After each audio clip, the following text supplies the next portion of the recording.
dari kelompok 2 hari ini akan membawa sebuah lagu yaitu Berkibarlah Benderaku. 1, 2, 3, ya. Berkibarlah benderaku, lambang suci gagah perwira di seluruh pantai Indonesia. Kau tetap pujaan bangsa. Siapa berani menurunkan engkau, serentak rakyatmu membela. Sang merah putih yang perwira, berkibarlah selama-lamanya. Terima kasih. Minimnya kesadaran tertib berlalu lintas masih terjadi di tengah masyarakat. Sejumlah pengendara di Kota Tasikmalaya, Jawa Barat mendapat sanksi sosial setelah video pelanggarannya viral di media sosial. Hei, itu Neng yang memakai sepeda motor hijau agar pulang ke rumah dan segera memakai helmnya. Sebuah rekaman video yang diunggah area Traffic Control System atau pengendalian lalu lintas Dinas Perhubungan Kota Tasikmalaya. Perkenalkan, nama saya Esther Pertiwi Siregar dan saya akan menjelaskan faktor-faktor penyebab pelanggaran lalu lintas. Faktor pertama itu kurangnya kesadaran. Jadi masih banyak pengguna jalan yang tidak menerapkan etika toleransi berkendara antar pengguna jalan. Hal ini diperparah dengan banyaknya pengemudi jalan yang tingkat kematangannya kurang dalam pengendalian kendaraan. Faktor kedua adalah pemahaman yang kurang terhadap lalu lintas. Selain karena kesadaran yang kurang, banyak pengguna jalan yang memang belum paham dengan beberapa aturan lalu lintas. Mereka masih belum mengerti arti rambu, tanda lampu, dan peraturan lalu lintas lainnya. Dampaknya, rambu-rambu di jalan itu sering diabaikan dan semata menjadi hiasan di jalanan. Faktor ketiga yaitu terburu-buru. Faktor ini banyak kita jumpai dan sering juga mengakibatkan banyaknya pelanggaran lalu lintas. Jadi seseorang yang buru-buru itu kemungkinan besar akan melakukan segala cara untuk sampai ke tujuannya, termasuk menerobos lampu lalu lintas.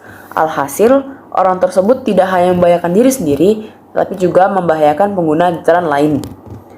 Dan faktor yang terakhir adalah jalanan yang rusak. Jadi faktor ini biasanya terjadi di daerah atau tempat yang memang aksesnya ke sana itu cenderung sulit.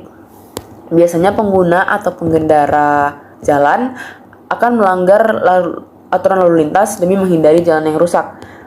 Contohnya ketika ada jalanan yang berlubang. Jadi mau tidak mau pengendara itu harus mengambil jalur yang berlawanan arah untuk menghindari lubang tersebut. Dan faktor ini juga dapat membahayakan ketika ada kendaraan dari berlawanan arah yang melaju kencang dan itu dapat mengakibatkan kecelakaan.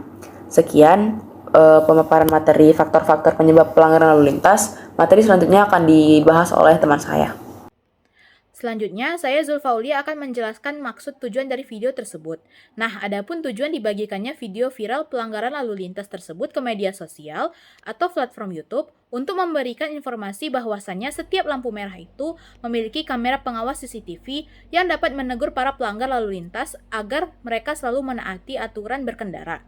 Nah, seperti memakai helm dan tidak menerobos lampu merah. Perkenalkan, saya Johanna Monalisa. Pada kesempatan kali ini, saya akan menjelaskan mengenai dampak-dampak dari pelanggaran lalu lintas.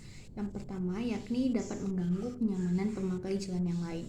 Ketika mereka melanggar lalu lintas, pada kasus ini menyerobot lampu merah, hal ini dapat mengganggu kenyamanan pengendara yang mematuhi lalu lintas tersebut. Kemudian dampak yang kedua, dapat menyebabkan kecelakaan. Perilaku seseorang yang tidak tertib dalam berlalu lintas, yang dalam kasus ini menyerobot lampu merah, akan sangat merugikan karena dapat mengakibatkan kecelakaan terhadap diri sendiri dan juga orang lain. Lalu yang ketiga, kena tilang. Seseorang yang melakukan suatu pelanggaran pastilah harus menerima akibat sebagai konsekuensi perbuatannya tersebut. Ketika seseorang tidak tertib dalam berlalu lintas, maka tidak heran jika ia terkena tilang dan menerima hukuman dari perilakunya. Dan yang terakhir, dapat memunculkan kebiasaan tidak baik di masyarakat. Banyak orang yang tidak tertib dalam berlalu lintas bermula dari ikut-ikutan pelanggar lainnya. Dan jika tidak ada yang menegur dalam hal dan dibiarkan begitu saja, maka pelanggaran akan menjadi hal yang biasa dilakukan. Selanjutnya, saya Fairuz Izmi dari absen 8 akan memberikan pendapat saya mengenai kewajiban berlalu lintas. Kewajiban berlalu lintas adalah hal krusial yang harus diimplementasikan di kehidupan keseharian kita sebagai pengguna jalan raya. Namun tidak sedikit oknum di luar sana yang malah berkelakuan sebaliknya, seperti tidak menggunakan plat kendaraan, menerobos lalu lintas, dan berkendara di luar batas kecepatan yang telah ditentukan. Hal kecil inilah yang akan menyebabkan terjadinya laka lintas yang fatal. Oleh karena itu, diharapkan dari masing-masing individu untuk selalu menjaga ketertiban berlalu lintas dimanapun dan kapanpun.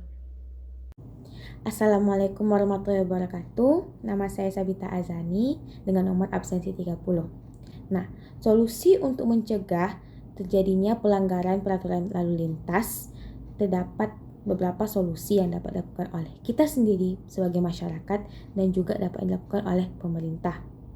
Bagi masyarakat, solusinya adalah kita perlu menyadarkan diri sendiri bahwa peraturan-peraturan tersebut dibuat untuk menjaga keselamatan kita selama di jalan. Seperti contohnya peraturan tidak boleh menerobos lampu merah. Peraturan tersebut dibuat agar mencegah terjadinya kecelakaan di jalan yang dapat meresikokan pada nyawa diri kita sendiri. Nah, solusi yang dapat dilakukan oleh pemerintah sepertinya melakukan tilang ataupun e-tilang, di mana tilang tersebut mempunyai arti bukti pelanggaran. Dengan solusi tilang tersebut dapat mencegah ataupun mengurangi terjadinya pelanggaran lalu lintas. Itu saja untuk jawaban saya. Akan dilanjutkan oleh teman saya. Warahmatullahi wabarakatuh. Perkenalkan, nama saya Reisha Garini. Saya dari kelompok 2 yang akan tampil pertama.